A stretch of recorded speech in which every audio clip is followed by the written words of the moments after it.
Hello, how are you? It's Kathy Hampton here from Wellside Retreats. And Wellside Retreats is a transformational destination retreat service. I also offer life coaching, and I help women move away from what no longer serves them and move toward something that will serve them well. So, before I get started on the topic tonight, I'd like you to do me a favor. And if you haven't subscribed, press the subscribe button and click on the like button, as well as the notification bell, so that you know that I'm getting ready to come on and speak to you about something else. And also, I'd like you to take advantage of getting to know what I do a little more, and that would be to look in the description box for my website, as well as uh, other information that I put in there for you, workshops or courses that I'm going to start, but also get on the mailing list, the emailing list, so that I can send you information when I'm getting ready to offer a product or service to you.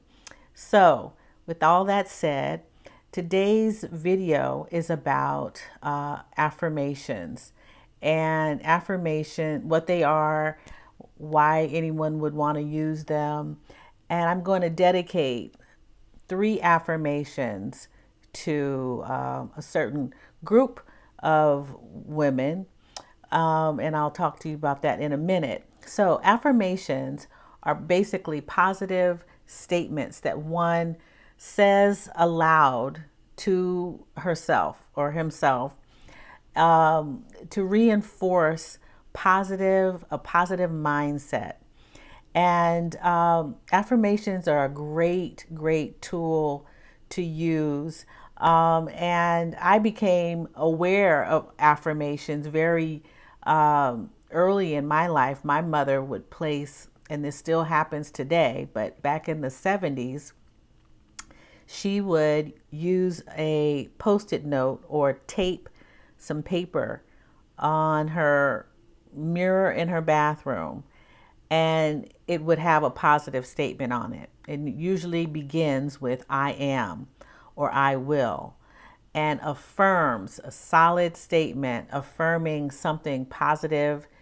And it came from what they call New Thought, not necessarily a religion, but a mindfulness that is exercised in order for you to be to feel good about yourself. We are bombarded by negative thoughts all the time, and what affirmations help you to do is to reinforce the goodness, all the chemicals in your brain that really want to be positive attached to that. And it's almost like a muscle memory. It energizes and makes you think really good about yourself. So, affirmations can be used. I actually sit with affirmations in the morning after meditation. Affirmations can be done as a part of a yoga practice along with meditation, or just uh, through the course of taking your daily walk, to affirm something good, something kind, something special, to set you on a in a frame of mind that is going to boost you forward. It's going to make you feel good and uplift you. It's a way of empowering yourself as well. So my I keep referring to my mother tonight, but what she would do, because she was an educator. She taught elementary school, but she would affirmatively state in the mornings when waking us up that we were joy. She would sing a song that really kind of irritated us, but it was a very positive song that would make us feel happy and energized in waking up. For some people, that could irritate them. Others, they would find joy in someone singing to them and saying something positive about them to get the day started. So I wanted to talk about this from the perspective and want to dedicate 3 affirmations to the empty nester. I have been in the process of uh, doing some other programs and writing about empty nesting because women who I am speaking to or hope I'm speaking to are those baby boomers. In some cases, the Gen Xers are also now getting to a point in life where their nest, their home, is emptying, and the label of caretaker, mother, whatever your family unit was, or if you're an auntie or a grandmother, even who's nurtured someone, a caregiver who has nurtured someone, and that person or people or children have left or are in the process of moving away from home, finds themselves in a place where they are, um, feeling a little awkward. What do I do with myself now that I don't have anyone to cook for, to clean after, to run errands for, to give advice to talk to spend time with. That all, the traditional things that you may do during the year that it's now a new season in life, and those things that were traditions start changing. And that's actually a part of transformation. It's change that happens naturally. And sometimes these empty nesters aren't necessarily ready for what comes their way. And it just catches you as time goes by so quickly. It catches you not being ready. Now, there are some empty nesters, and I know a few. I met a few who are great at, saying, that he left.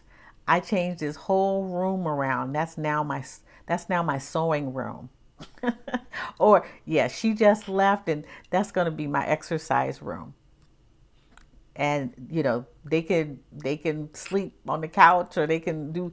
There are empty nesters who are not stuck about the feelings of loss, um, as their children or the person who was in the house is no longer there. But there are some who reminisce about those days, those fond days, because they are sentimental thoughts, and those ones who kick the kid out of the house, and change their whole living arrangement. Um, they also have sentimental thoughts, but there are some who pine for those feelings because that is how they became aware of themselves, or they became fond of that, and that feeling is part of them. Yes, it's part of them. So I want to dedicate 3 affirmations to the nurturers and to the empty nesters tonight. And one, if you want to get still and allow yourself a moment of stillness and quiet, I will read these to you. I am open to experience newness. And if you can repeat that out loud to yourself, I will now nurture myself.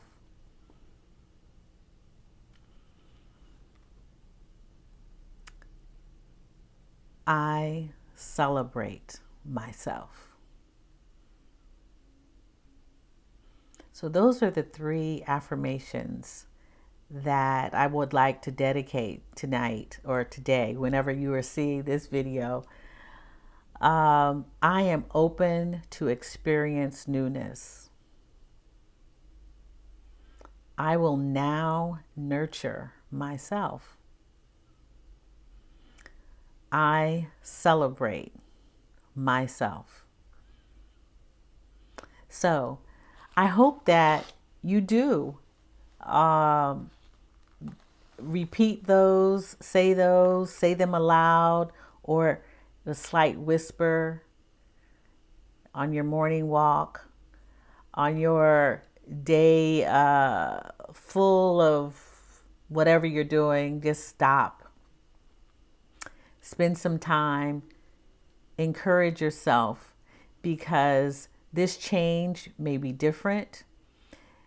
You may be pining or thinking often about those people who have moved on in their natural course of living. And also, if you have a sense of loss for some other reason and are grieving, these affirmations, positive statements, can be uplifting. You can find affirmations just about anywhere. If you can't think of them, there are books of affirmations. But just think about what you want to be and affirm that. How you want to be, affirm that. Make that a joyous statement about yourself, for yourself, so that you can move forward to living the life of wellness that you deserve. We all deserve to think about good things about ourselves and to live life fully. So I hope with that you will, in fact, affirm the goodness of life and the goodness within you. I'm Kathy Hampton, and please be sure to leave your comments, questions, and look inside the description box. It's got these little tiny arrows. Then you click on that and you can get into the description box. Someone asked me, where's the description box? Yeah, click on that little thing. And if you're watching TV, you won't be able to get to the description box. But on YouTube, you can see the description box and click on the little arrows, and it'll take you there. But it's been great to speak to you. I'll be back with more to talk about empty nesters, and a guest or two will come and we'll talk about that phase of life very soon. Take care. Bye-bye.